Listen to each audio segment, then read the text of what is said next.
This was years and years ago when I was a young attending. And I remember Jason had pretty moderate to severe diabetes, meaning it was not controlled. He was very faithful with his office visits, though. He came to see me pretty much every 3 to 4 months, like clockwork. However, when he came, he usually didn't do a lot of the things I had requested.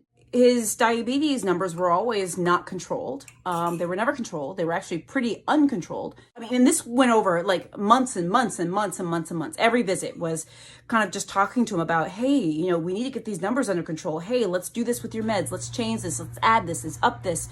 You need to lose weight. And honestly, like every time he came in, I didn't necessarily see him doing many of the things that I suggested, but he always came faithfully every 3 to 4 months. And I remember one day literally sitting there, and this was back in the day when we had paper charts, so we didn't have electronic medical records. And I remember saying to him, I just got fed up, and I said, what are you doing? I said, what are you doing? I said, you come here every 3 to 4 months, which is wonderful. I said, but you come here every 3 to 4 months, faithfully, but you don't ever do any of the suggestions. Your diabetes is out of control. You're not making the proper changes to your medications that we've talked about. You're not seeing the specialists that I've advised you to. You haven't started losing weight. You're not watching your diet. You almost seem like you don't care. What are you doing? Why do you even come? I said. I remember getting to the point where I was so frustrated. I even said that to him. I said, why do you bother coming? I said, look, I want to treat you. I'll always be here. And my job is to be here, and I want to be here. I will treat you any and every day that you come in to see me. I said, but why do you even bother paying a copay? Why bother? You're paying $15 to $20 every time you come to see me just to tell me that you've not done anything I've advised you to do? You're not making any of the suggestions. You haven't lost any weight. Perhaps you're even gaining weight. Your numbers are worse than they were before. Why do you even bother? I remember saying. Oh, I was so fed up. I was frustrated. I was disappointed. And I was disappointed for him. He was a young guy. Whole life ahead of him, had a family. And I just remember thinking, this is ridiculous. And I was so angry and just so upset and so frustrated and disappointed and not also sure. I think the other part of my frustration was I wasn't sure how to fully reach him. Part of the frustration was, I was me thinking, what else do I need to do? I've tried this, I've tried that. We've talked about this, we've done this. I've referred you here. What else do I need to do to get through to you? Well, long story short, I don't actually remember how that visit ended. Not sure how that worked out. I just remember that some months later, I'm not sure how many months later it was, I was running from room to room. It was a busy morning in the office. And again, with paper charts. So the chart was sitting outside the door. And I remember grabbing the chart. I didn't even look to see who it was before I went into the room. And I knock on the door and I walk into the room and I look up and I didn't, nothing registered at first. I said, hi, how you doing? And I opened his chart and I said, wait. And I recognized it was Jason based on the chart. And I looked up back again. I was like, Jason? Is that you? Jason had lost weight. And not only had he lost some weight, he'd lost a considerable amount of weight. I said, Jason? I'm looking at the name on the chart and looking back up at him and looking back at the chart and looking back up at him. I'm like, is this you? He said, hey, Doc. I said, hey, what's going on? He said, well, I decided to take your advice.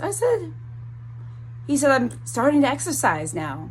I'm watching what I'm eating. I'm playing basketball with my friends. This is, of course, before COVID. I'm doing the things you suggested. He's like, I've made those changes to my medications. I'm checking my blood sugars now. And I'm going to make an appointment with the endocrinologist like you suggested a while back. I said, oh my gosh. I said, what? I mean, what? How? I was like tongue-tied, right? And he said, I just, he said, I realized I had to make a change. It was time. And I said, well, I'm really glad. I'll be honest with you. I didn't think Jason would change. I actually thought he probably would stop seeing me after the last visit that I said to him, what are you doing? You're wasting your life. Your life may not be the quality it could be if you keep going down this path. You're at higher risk for strokes and heart attacks and all these things because you have diabetes. Don't you want to see your kids, grow up, etc.? Oh, I went there. Okay. I wasn't sure I'd actually see him back in my office because of what I said. And here he was, not only back in my office, but he was sitting here a certain number of pounds lighter. I don't remember, but lighter enough that he looked different, doing all the things that he knew would help him. And that changed my life as a doctor, as a person. You know, sometimes we give up on things. We give up on ourselves. We give up on other people. We give up on opportunities. We give up on life. But what I learned from that is we should never give up, because you just never know when a breakthrough is about to happen. We shouldn't ever give up on ourselves or on other people.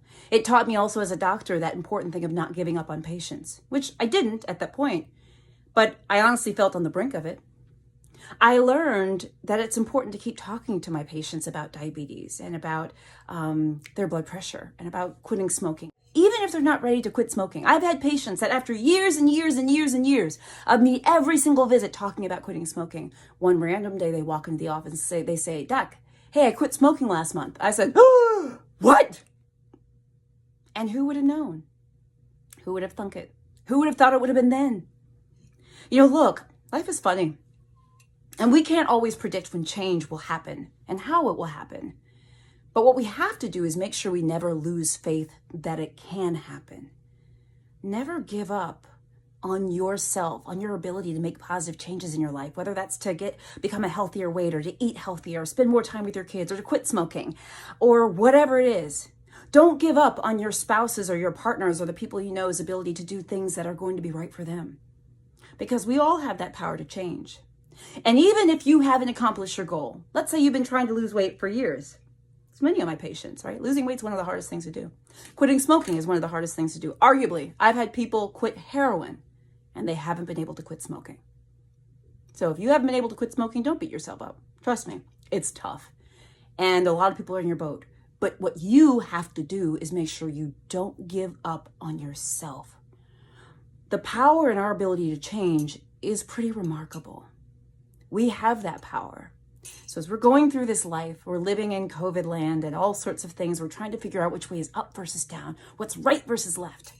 Remember, we can change and the world around us can change. Those who don't want to wear masks might actually change to understanding and realizing and doing what we know is best, which is to wear masks. So don't ever forget that. My patient, who I call Jason, is one of the patients in my career that's certainly taught me that, amongst so many others. So guys, I hope this was helpful. As always, it's great joining you for Kitchen Conversations and for everything else that we talk about. I'm Dr. Jen Caudle. Please share this video if you haven't already. And for those of you who like and follow my page, I so appreciate you. Thank you for everyone who sends stars. You can always find those right underneath my videos, guys. I do daily health videos. I will see you again.